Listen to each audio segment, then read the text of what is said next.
8 dhjetori shënon njërën prej datave më të rëndësishme në kalendarin politik dhe shoqëror të Shqipërisë, ditën e rinisë. Kjo ditë lidhet drejt për drejt me lëvizjen studentore në vitin 1990, një moment kyç që u shndërrua në piknisjen formale të rënjes së sistemit komunist dhe vendosje së pluralizmit politik në vend. Në mbrëmjen e 8 dhjetorit të vitit 1990, qindra e studentë të Universitetit të Tiranës u mblodhën në qytetin Studenti, duke shprehur hapur pa kënaqësitë ndaj regjimit dhe kërkuar reforma të thella demokratike.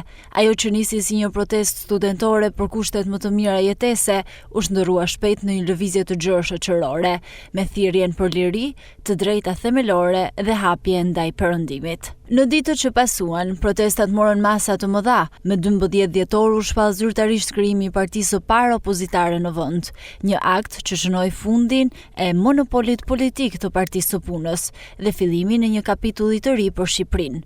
Kjo lëvizje e drejtuar kryesisht nga të rinjt mbetet e gdhëndur në historinë shqiptare si forca që ngriti zërin në një kohë kur heshtja ishte normë. Sot, më shumë se 3 dekada më vonë, 8 dhjetori kujtohet jo vetëm si një ditë simbolike e rënjes së një sistemi, por si një homazh për energjinë, guximin dhe vendosmërinë e brezit të ri që ndërmori hapat e parë drejt demokracisë. Institucionet shtetërore, organizatat e shoqërisë civile dhe vetë universitetet e vendit e shënjon këtë datë përmes aktiviteteve përkujtimore, diskutimeve akademike dhe nismave që synojnë të forcojnë rolin e rinisë në jetën politike dhe sociale.